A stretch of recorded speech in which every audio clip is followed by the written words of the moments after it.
Welcome, Jayden Ali, to Open-Ended. Open-Ended is a platform for activist designers and thinkers around the world, as you know, because you've been actively following. Together, we're going to be exploring the spaces where creativity and culture and design intersect with tech, science, and engineering, with a lens on challenging existing structures and narratives. And we welcome everybody to come and join us as we bring a global, diverse community of creators together through this initiative for design thinking and change. And Jayden, I'm going to give an introduction on you, but I kind of feel like this is very much not only aligned with who you are and how you work, but also how you see the world. So I'm really honored that you've joined. And so thank you for being part of this. Thanks for inviting me. Oh, no. I mean, it's been an interesting journey since we met, which was, I think, I can't actually remember how long ago, maybe a year and a half, 2 years ago, at this panel that I was hosting as a fundraiser for CARE International. And it was focused on architecture and refugees and displacement. And you were in the audience, and I just remember being like, who is this? Like this person who is asking all these amazing questions. And obviously we ended up chatting after that, and it went from there. But, you know, that I feel like sometimes moments of serendipity come at the right time. And so obviously, hopefully we ended up raising a bit of money for CARE, but also it was a gift to have met you. So Jayden is the founding director of the interdisciplinary practice JA projects. And he works at the intersection of architecture, urban strategy, art, and performance. All of his work directly engages with contemporary society. And he's worked on a massive range of projects, including the design and implementation of a school master plan for primary age boys with behavioral difficulties, to the creation of an immersive temporary restaurant run by unaccompanied asylum-seeking children at the Barbican in London. He was also shortlisted to curate the British Pavilion at the Venice Biennale last year, and I'd love to talk more about that too. But for me, really, Jayden he's a filmmaker, he's a writer. I think you're also a poet, having read some of your writings, designer, architect, activist, community leader, and of course a teacher. But for you, all of this falls very squarely within what you define as this discipline of architecture. So I actually wanted to open by asking you, I mean, this word architecture, this is something that I feel that you're redefining and recreating in some ways for yourself, but equally, I know you see this as being an inheritance, and you're pushing boundaries both in your teaching as well as in your practice for where the idea of architecture could go.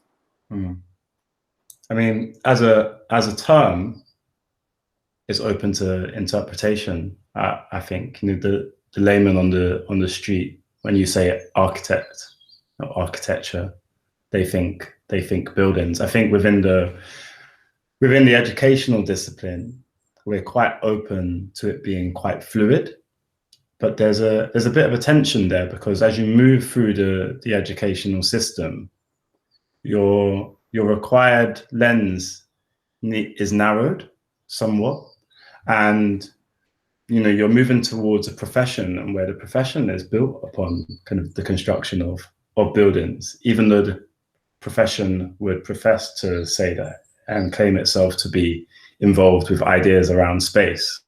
And so how to retain that essence of exploration, of difference, of resistance, if you like, resistance to these kind of material compositions, these cultural compositions, etc., dominant ways of thinking, is quite a tricky thing to do.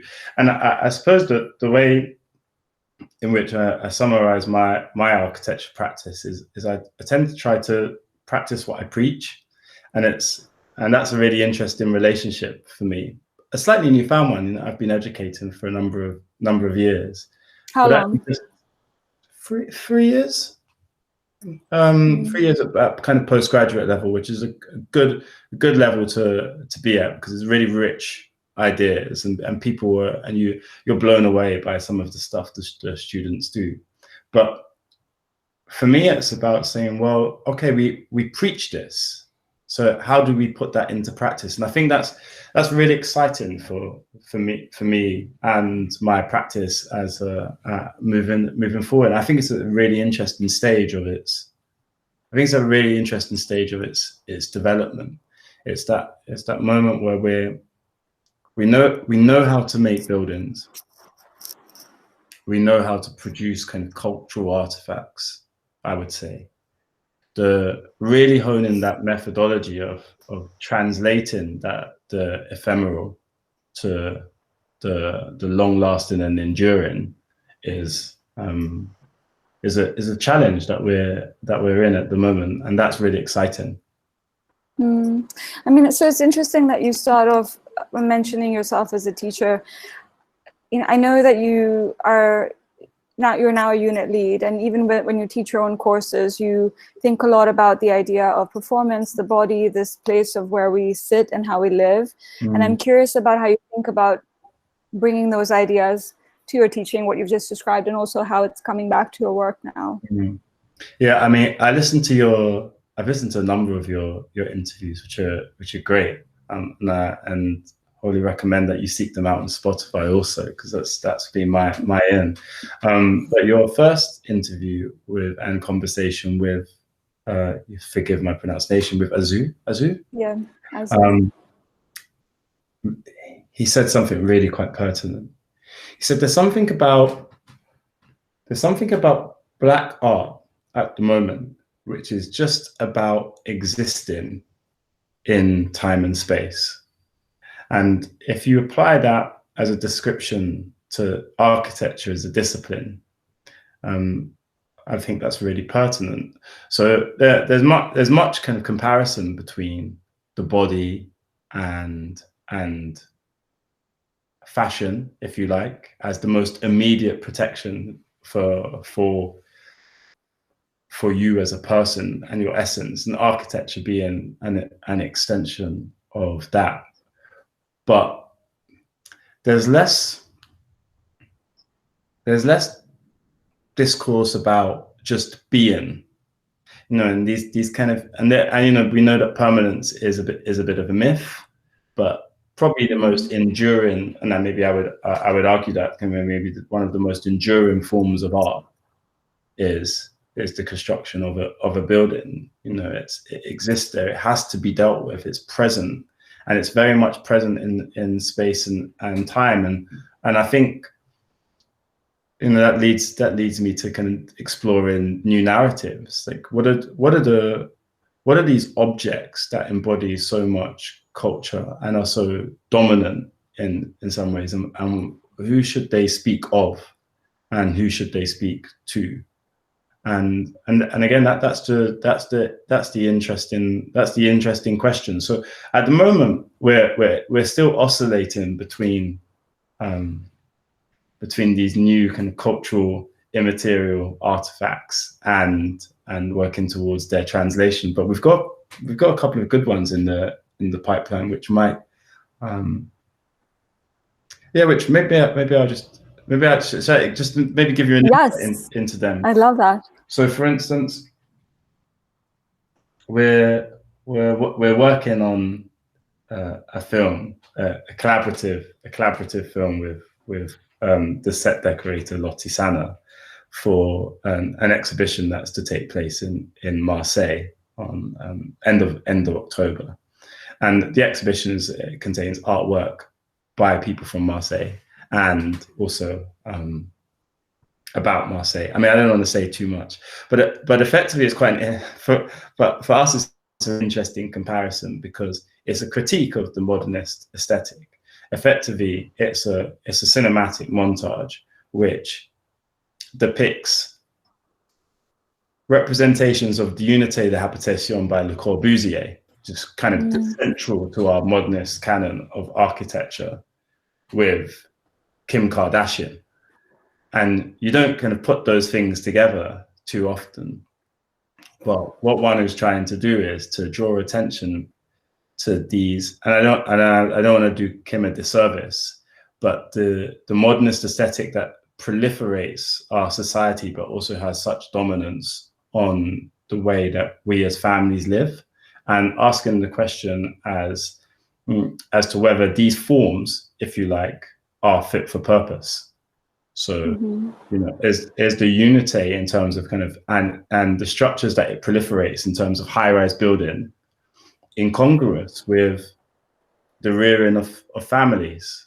You know, is the female form, which is distorted and skewed, and that proliferates in our digital world, if you like, via Instagram and stories, is that also incongruous with the rearing of children and the raising of families?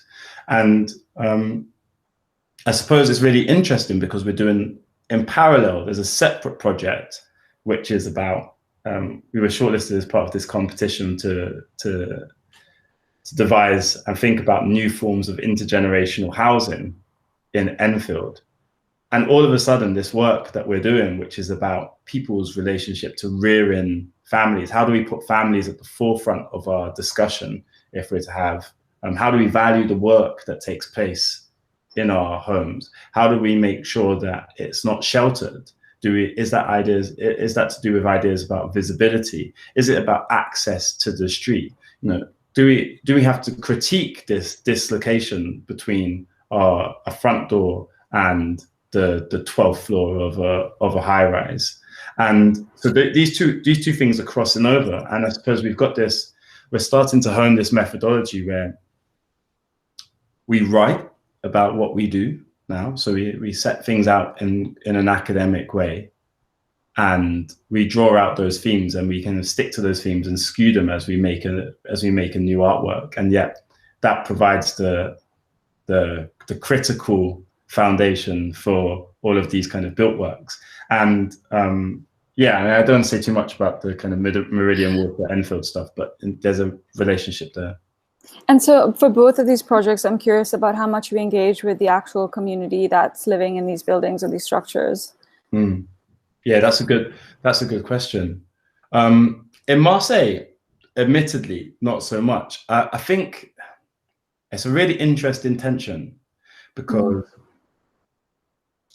on the one hand, it is really important as part of our practice, and I think in architecture, to be present in a place, because presence affords you or we think affords one the authority to intervene. And that's not an intervention in a hostile way. It means that you've made these relationships with people. There is a stake. You have a stake in this place, instead of just being piloted in and parachuted in and out, if you like. You know, you're there for a long moment of time, and those enduring relationships afford one the authority to make enduring changes. The difficulty with that is, how do you work beyond the confines of what you know? You know, and I think as an artist, as a creator, we want to get to a stage where we're being challenged. The interesting thing about, if we think about the Marseille project as a film, is what we've sought to do is find ourselves within this place. You know, I'm not from Marseille, but I did grow up in a Berthold Barbican tower block, which was heavily influenced by the thinking of Le Corbusier. My culture is Corbusian. You know, I think it's very difficult to study architecture in a Western school of architecture and avoid that, and it's one of our many challenges. Also, to understand that all of these various manifestations pay a debt to something that arose in and was established in Marseille. You know, especially the idea of the Unité as a building, which I think he built 5 of them, etc., in different countries. So there are ones in Berlin, etc. So that's the architecture discourse has a relationship to there. So we're finding common ground, and much in the same way. I mean, I don't want to speak too much for Lottie, but the discourse there is about kind of womanhood in some ways, and Although, of course, Kim is not from Marseille, from the rolling hills of LA, but it's very difficult to escape the manifestations of Kim Kardashian wherever you go in a global Western society. Yeah. So okay. So and does she know about this, Kim? Have you guys been in touch with her? No. And so we'll know more about this when is this? When are you planning for this to be released? So that launches on the 22nd of October. In Marseille. I'll send you the details and you can. Cool. We'll share. Alongside, I suppose, but the point there is that the methodology is the same. Right? So the methodology when we're working with a community in Enfield at the moment, this project is just competition stage, but there's other stuff going on in the borough, and I'm putting together a strategy which says, okay, well, I'm here. This is what I am. I'm a professional in some ways. I have an experience. I have a lived experience and a professional experience, and to be honest, have an agenda. In some ways, but this is who I am. This is what it is to be in a city, to present yourself. This is my role that I'm playing, and what's your role in it? And I'm really interested for you to find a role within that process. Right, and so I mean, I think the obvious point is that you coming in as an outsider will have a very different perspective than most Western architects. You have a very obviously distinct background from most of the architects that you and I know in London, and also most of the professors of art or architecture in the elite schools of the UK, forget the rest of the Western world. And I wanted to read a little bit of something that, I don't know where I found this, but like you wrote this, or you said this, where you talk about the city, and this is about London, and obviously London is your city, and I would love to hear a little bit more about your own experience growing up, and also how you're confronting it today, which is also one of the themes of the pavilion that you designed for the Venice Biennale with Priya, our mutual friend. So the built landscape is for the most part shackled by historicism, hegemonic, wasteful, elitist, short-termist, and anonymous. And the city's cultural landscape, the works of artistic expression that permeate society to shape collective beliefs and prevailing moods, is guided by new voices advocating eclecticism, responsibility, inclusion, endurance, charisma. And the reason I read this out is that, I mean, this idea of being interdisciplinary in your work, being radical and in revising how things are done, but also a sense of bringing hope and positivity, for me, is really at the core of all of your work. And I'm really curious about how your own experience has shaped that, is to coming to this point is to say it will be better if we have other people involved. Yeah, well, thank you for sharing that. It's always quite strange for someone else to read your words, and at the beginning you think, badly, this guy is he's moaning, in some ways, and then I think it, and then it's a little bit easier towards the end because you feel like it is quite hopeful. So yeah, I think that works in hindsight. I think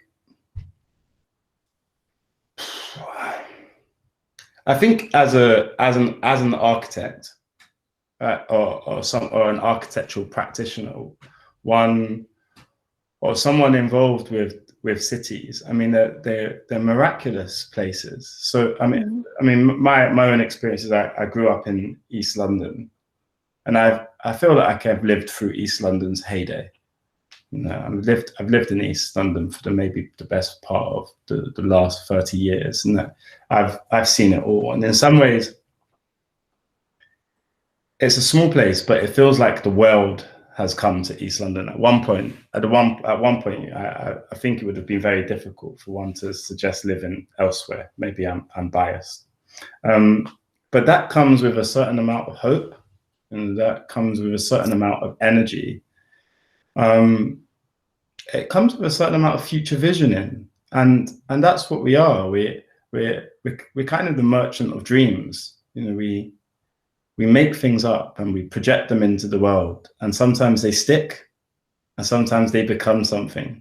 And I mean, do you want dreams or nightmares? I'm not going to be a cynic. I'm gonna go for the things that are going to be joyful and hopeful. And I think there's there's a role for that. And I suppose maybe reflecting on the two parts of that statement is that the earlier statement is, I do think there's a certain amount. There are all sorts of technical complications with delivering buildings, for delivering parts of the city, and that's to do with kind of risk and conservatism, etc. And those things don't necessarily exist in the art world, and that was the point of our proposition for Venice, which was with Priya Kanchandani, formerly of Icon and now of the Design Museum, and Joseph Henry of the GLA. And effectively, we looked at the profession and said,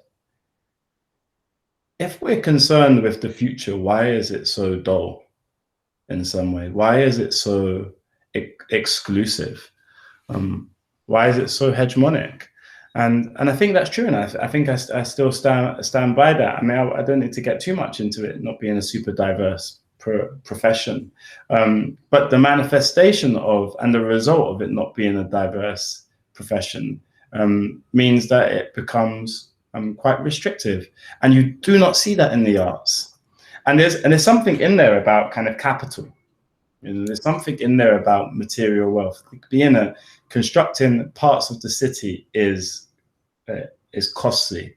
Engaging in any form of kind of material composition costs money. We know that it costs quite a lot of money to study kind of sculpture in art school. Mm-hmm. Whereas, you know, we're liberated in the digital age, aren't we? Mm-hmm. I mean, you know. And so can you say what the proposal was? Just describe it, and it was called an inclusive city, or the inclusive city. Yeah, well, in Venice for the pavilion. Yeah. So the pavilion was called a house for Britain. You know, this was coming just after Brexit. One is making reference to what our national identity is, implicitly rather than explicitly, because there's a lot of rhetoric around that already. But generally saying, how do we construct a home that is more representative, or an architectural home that is more representative of the pluralist society that we live in, that we engage with across gender, across class, across race, and to almost draw cues and subvert the architectural traditions that pervade our profession. For instance, Sir John Soane's house on Lincoln's Inn Fields is filled with the canonic works of Enlightenment, in some ways pillaged from across the world, right? And occupies this structure. And the same can be said for institutions like the British Museum, etc., which coincidentally shares this kind of neoclassical vernacular with the British Pavilion, which is modeled on a big, large, grand country house, which is at the center of British discourse. You know, if you live in and around England, it's all kind of rolled into a class structure, and these homes still exist. But effectively, what we're saying, we're subverting that. We're saying, well, you know, if as a profession we hold Sir John Soane's house in such high esteem because it's filled with all of these eclectic souvenirs that are not necessarily architectural models. You know, Rake's Progress is in that place, with a giant sarcophagus in that space. Then what happens if we fill our house, you know, a new house for Britain, with a different canon? And what form of architecture would come from that? So in some ways, we very much kind of, I feel like we were breaking the mold. We weren't suggesting an answer, but we were suggesting a pathway. And so can you describe a little bit? So you walk up to the British Pavilion, which is a big structure. Is it in the Arsenale or in the Giardini? It's in the Giardini. It's in the Giardini. And so what is the experience, and what do you see? What did you fill it with? Yeah, so I mean, we divided this. We divided this house, if you like, which was the pavilion, but now our house, into a number of rooms, And we selected those rooms because their contemporary equivalent has a part to play in civic society. So grand halls, if you like. And grand halls are, that's what you experience as you enter. And historically, they're about hosting, they're about gathering, they're about kind of power in some ways. And we sought to subvert these typologies. So the grand hall had a series of screens, a series of mesh in which we were to project and to live stream the people who attended the hall onto this surface. And we were working with the artists, Tim and Barry, to do that. And they have a really incredible, check out their work. They have a really incredible program called Just Jam, and really kind of pioneers of kind of this green screens, live digital projection, transmission, broadcast stuff that is so prevalent nowadays. And the reason we wanted to do that is because if you looked at the British Pavilion of yesteryears, we wanted to change quite literally the identities that were presented in this space. So historically, they were filled with busts, and they were filled with busts of men and busts of white men. And we're just saying, what happens if you fill it with the persona of different people, if you like? Mm-hmm. You know, what happens if you fill it with images of the slightly more, I would say, slightly more rich spaces that exist in our city, like Ridley Road Market, for instance. Where is that? Which is in Dalston, which is this really kind of vibrant space, which full of stands, people from South Asia, people from Turkey, people from West Africa. You know, there's incredible butchers, fishmongers, stalls selling pots and pans. Really, really lively market, and quite rare to find. But also to subvert and to have a conversation with the structure itself. And this is where we get into the world of architecture. I'm talking about buildings. So, you know, this seat of power, if you like, in terms of house, is constructed from stone, really heavy, like lots of mass, high, you know, I mean, formed over kind of centuries. And yet the installation we was installing in the middle was formed of mesh and projections of light. And that's what architects do. You know, they play with light and space. And we were trying to do that in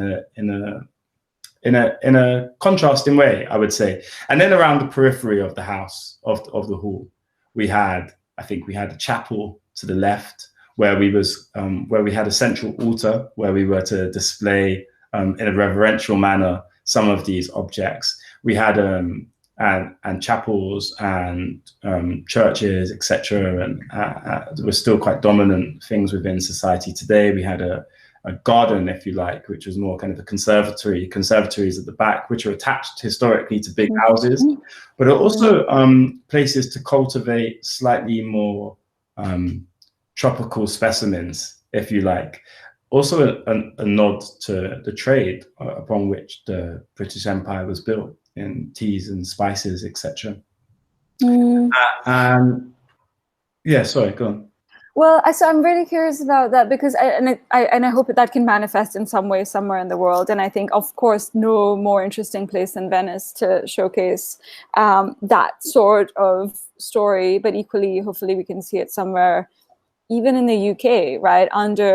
Within the spaces owned and occupied by all of us, and then all of the people who have colonized the world. So I am curious about kind of how you see bringing this practice back to the UK. And you talked a lot about owning the city, being positive, looking at the future. But equally, I know you've done a lot of work as a storyteller, which is, you know, as much as showcasing what could be a future or what could be our present, as much as what we should be confronting. And so you've recently made this film, which, are we cool to talk about American Gods? Sure. Yeah. Okay, great. Okay, so I think we should talk. You know, I think we should talk. Yeah. Which is why so I watched it a few times, and I first thought, I can't watch this, and then I kept watching it, and so and I'm not going about my feelings and my reaction to it because people should watch it. But so it's called American Gods 2050 520. And I would love for you to just give a little bit of an explanation of what the film, why you made it, what it is, and also what why those numbers.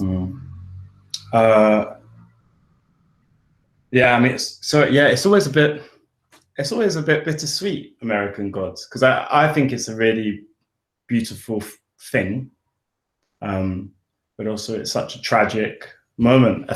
Effectively, the film is about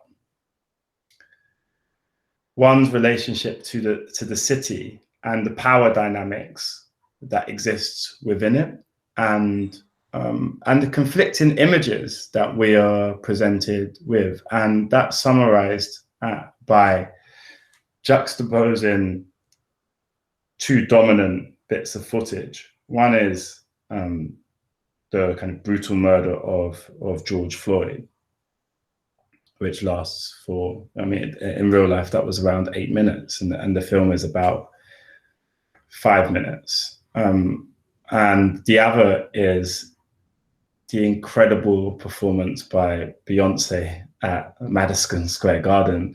It gives me a chuckle because they shouldn't quite go together.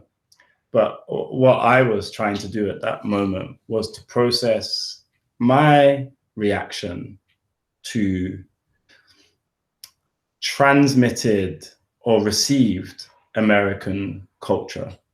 You know, it's a commentary on this transatlantic relationship between the UK and the Americas, and America, which has been our dominant power and still our dominant cultural power, I would say. And just to try and compute that somehow. So set over the top of those two consistent bits of footage. And the reason I used the George Floyd footage, and it's interesting to hear you speak about it, is because I found that most people didn't watch that killing to the end, and there's a lot of rhetoric, and I was a bit I was a bit tentative to make the work. There's a lot of rhetoric about whether you should be proliferating that form of image, but that image and that footage for me is really powerful, and is the reason why we're having so many heated and open and possibly and hopefully transformative conversations that we're having today. But what I found is that most people had never watched it, and it doesn't get any easier after most people had watched a couple of minutes and thought, I can't watch this. And to see the life extinguished from a man who pleads for his life is a really sombering act. So well done you for watching it a number of times, because I know. Yeah, and I had not watched the film before, and I never planned to. And you've written this essay in Elephant magazine, sort of accompanying it, and it was really powerful to read that whilst watching it. So you described this as a video artwork that you created to process the contemporary Black narrative of brutal struggle against the counterpoint of celebratory resistance. And I think we keep coming back to this juxtaposition in your own work, which is the murder of George Floyd against this performance by Beyonce, and then this amazing musical composition by Kanye West. And so we've come back a couple of, you talked about Kim Kardashian, and we're talking about these two incredible global superstars. In this case, they're obviously Black and they're powerful. And you've also talked about the idea of the body, and when you're enslaved and you're cut off from thousands of years of history and culture, what do you have left? You have your music, your voice, your body, your dance. And so in terms of this, and coming back to the idea of you and your own practice, whether as an architect or a filmmaker or as somebody who's trying to tell this story, I'm very interested as to why you chose this particular performance, and what is your goal? Like, why, at the end of this, for yourself as a process, you made this right after, it came out very soon after. What made you go into this space to create this film? Did you know you were going to make a film out of it? And then where do you think it's going to go, and where do you want to take it, if anywhere? new? Yeah, so I mean, the question there is about process, I suppose, and then ambition. I think maybe I'll deal with them sequentially. I suppose at that moment I felt like I must do something. I must do something to record this moment, and that's what leads to its title. That's the dates at the end of that of American Gods. Is the date in which George Floyd was murdered, and I wanted to memorialize that in some way. I feel like it's a really important date in our lives, and is one I won't forget. And it coming in the midst of a pandemic, also, just to process that kind of the stress that was going on and existed at that moment, and you know.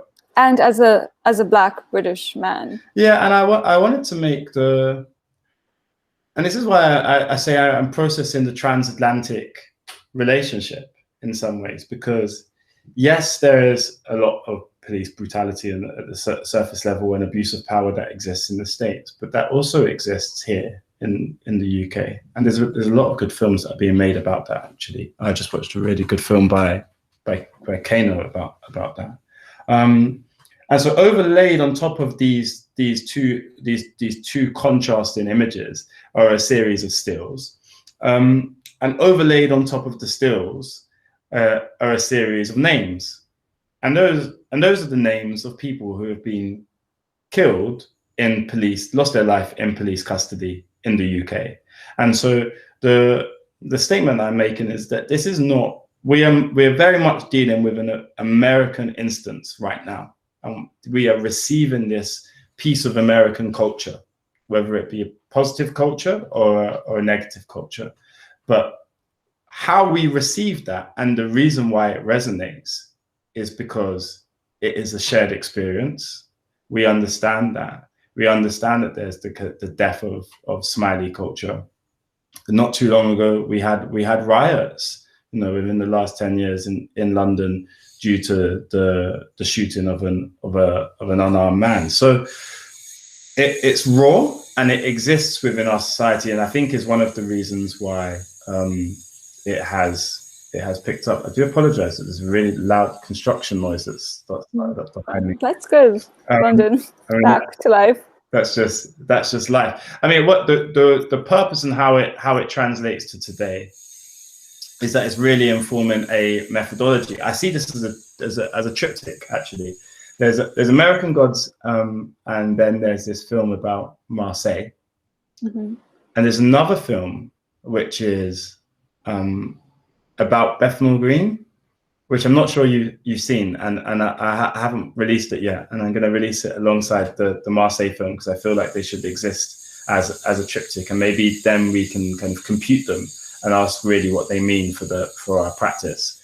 But the film about Bethnal Green juxtaposes historic footage of the Krays, which are notorious. They're two notorious brothers who existed as a celebrity life as gangsters in the 60s and the 60s and 70s. They are mythologized and so associated with Bethnal Green, the place in which I grew up. It's unreal. And Bethnal Green is this really interesting place where that life and that mythology lives on, and their essence is resonant within Bethnal Green. And that kind of white East End culture still exists, but it exists in parallel to the culture that exists within the Bangladeshi community. And so as a visual, you see this historic footage of the Krays, and as a sonic, and I made this during the lockdown, as a sonic, you hear the call to prayer from the East London Mosque. And it was one of those things that you could only hear really during lockdown. It's a really fabulous thing. It happens 3 times a day. They don't do the very early call to prayer, and they don't do the very late call to prayer. And it was the first call to prayer that had permission to be amplified in the country. And it's incredible because if you're in Bethnal Green, you hear a call to prayer. And whilst watching an East London granddad take his his white grandson to school, you know, and I think that's quite a very Bethnal Green, and I include their race there because that's quite a Bethnal Green condition. It's quite an East London thing to grow up quite close to your and that's but then that's the local council who's giving that permission. Yeah, and I mean that comes from power in some ways, and maybe to relate that back, you know, the East London Mosque is a fabulous institution, hard fought for, but it kind of encapsulates everything that this community have done for Tower Hamlets in speaking to power, in having a mayor from their community and having an MP for their community, in commandeering the apparatus of power in order to give themselves a presence within the city and a rallying point and a form of security, etc. You know, historically, the transitory population of Bethnal Green has changed quite often. It was French Huguenots before, etc., and I think there was a big Somali population at one stage. But the most enduring migratory community is the Bangladeshi community, and maybe there's something in that. Maybe there's something in them building these huge monuments to their culture and them feeling secure and being surrounded by their culture, and that's really kind of underpins my and our practice approach to place.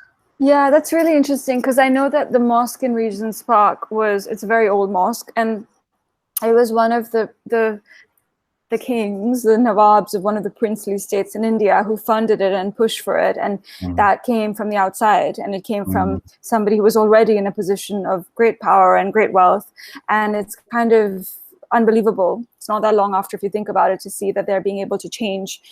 You know, sort of, it changes everything, or changes your community. Like you said, the sonic, the visual, everything shifts, and then you're used to it and it becomes part of your day to day. But I'm actually really curious about you in this story, because there's this triptych and you're in the middle of it, and you grew up in Bethnal Green. And so is this, and all of your work, I mean, just to come back to state the obvious, you keep coming back to this idea of giving a voice, creating inclusion, creating space.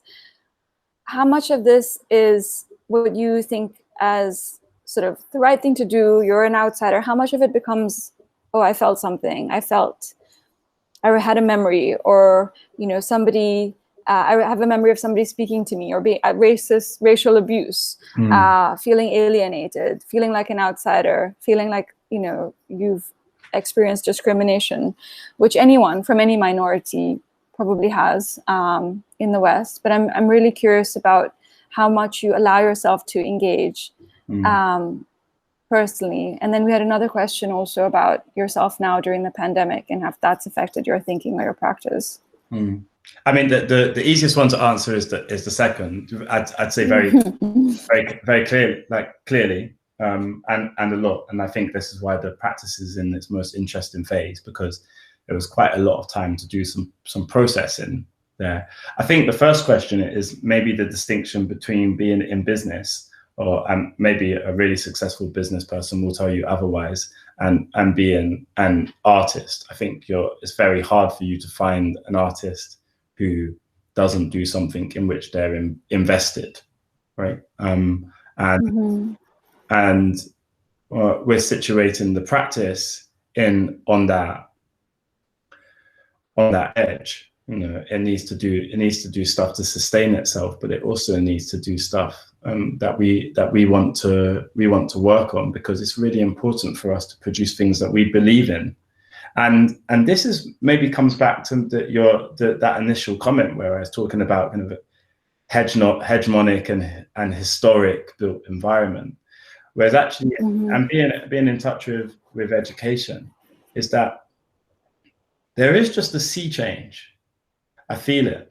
You know, I'm not a pessimist, and I'm not an old person, but I don't class myself as a super young person also. And when you meet super young people, they are just, it's kind of ferocious, you know, like they know what they want to do. They're going to hold you to account, and they're also holding themselves to account, and they're struggling to forge this this kind of this space where they own what they do and they believe in it and they want both. You know, there's not a moment where they're just going into a profession. They're going to do something which is, I find that they're mission driven quite often. Yeah, and that's the kind of space that we're in. I think it's really nice to be amongst a culture, or the culture emerging around us that has the capacity to really incubate that as a. Yeah, but I think the thing that I think you're not saying, because I think you're very humble, is that you bring your whole self. And I think that's something that I've just realized with work also. There's a power that you shall I stop? Sorry, I had to stick my headphones in. Yeah, so I think, what I was saying earlier is that I think that you bring so much of yourself to your work, and you do it in a way that's fearless and bold, and it doesn't take away from your practice. And I do recognize, for all of us, this moment in time, this year, 2020, has unleashed some kind of freedom, a freedom to be where you want to be who you want to be, to speak louder. I think I myself personally have become a bit bolder in saying what I think at work, and expressing myself outside of what I would be expected to say, because there is this sense of, if not now, then when, or how, or what's the point if you wait till later, and making those choices. And you've been doing that for a long time. And I just raised that because, you know, you grew up in East London, you have clearly forged your own course, and you have chosen to, obviously, I'm sure, confronting resistance to be yourself in so many ways. And that is manifested into, of course, your incredible practice and your teaching. And I think that for young people, you talk a lot about young people, you're creating space for them. And I think that's something that very few of us have had in our own education, is this space for you, no matter who you are, what you look like, where you came from. It's not going to be equal. But there is this idea that you're not mad or angry to be asking to exist, to have that mosque down the street, if that's what you want. And that's why I was saying that. But I've just put like a lot of words into your mouth. No, I think, well, I think it's about value, right? It's about challenging what's valued within society. So, in education, it's about challenging knowledge. So, by all of a sudden situating a form of curriculum that values people's lived experience changes that metric somehow. If you combine that with a really diverse intake, which we have. And the pandemic, do you think that's part of the story? Yeah, I think the pandemic, I think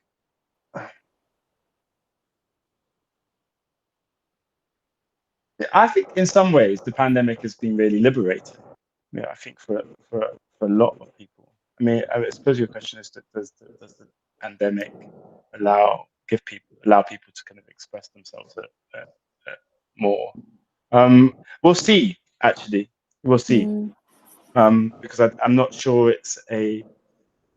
And then that maybe is me as the pessimist, but we're gonna see how these things play out. I think in some industries there's seismic change.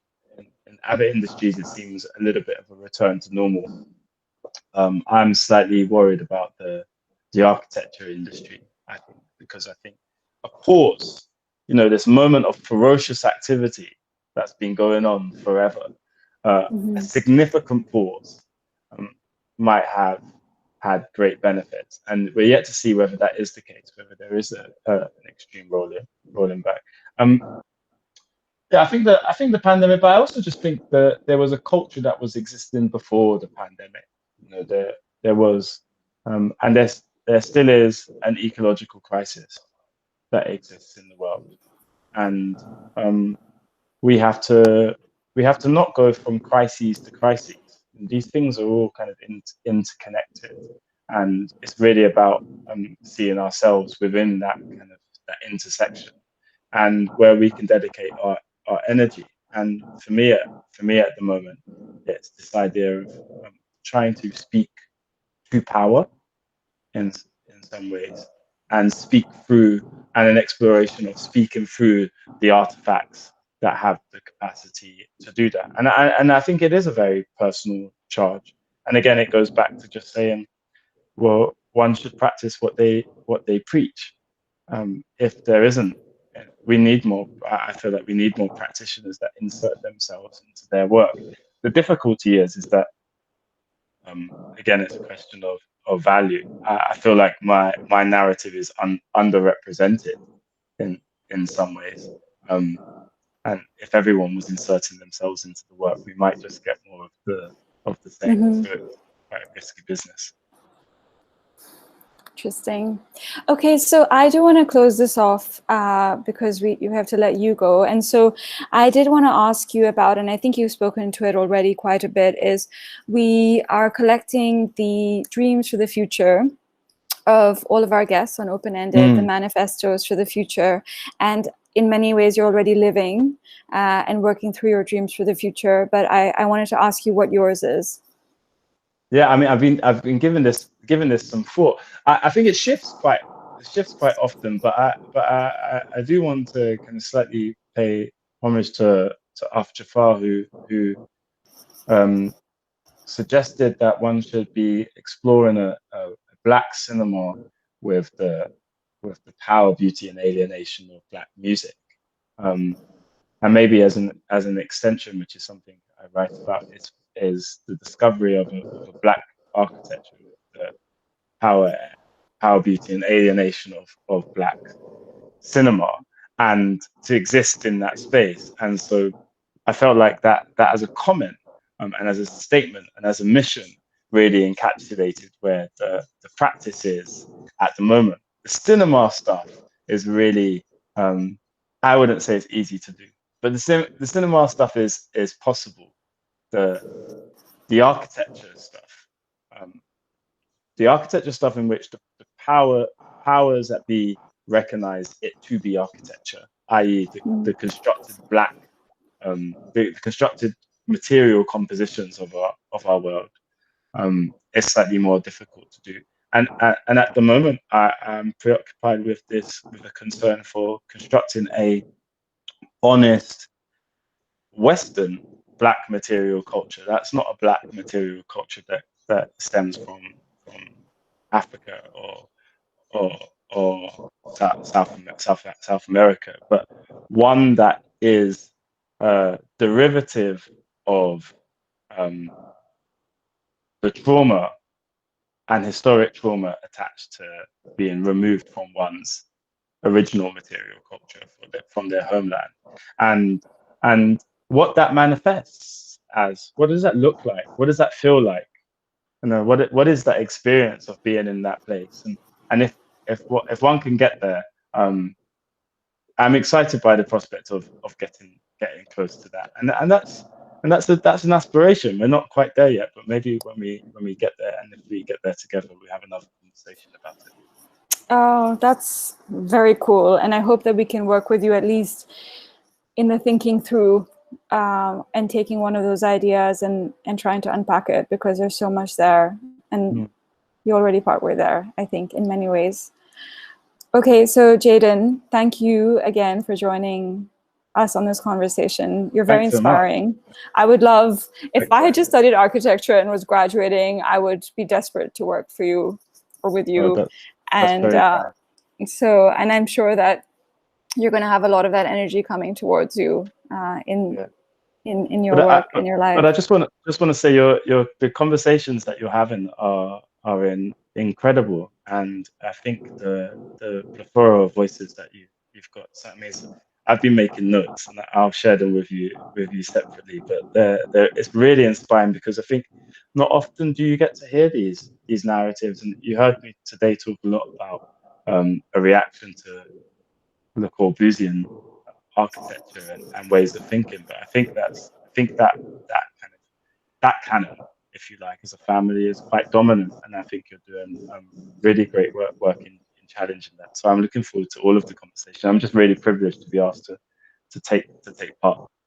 Oh my God, you're so nice. Thank you. And one of my conversations with you, as you know, was an inspiration for this. So I feel I just felt like I wasn't hearing it, and so why not try? And it's amazing how much I feel, of course, selfishly, I've uncovered and learned, but equally, how many platforms don't realize that they don't exist for the right people. And so I think that's been our journey. But you're too kind.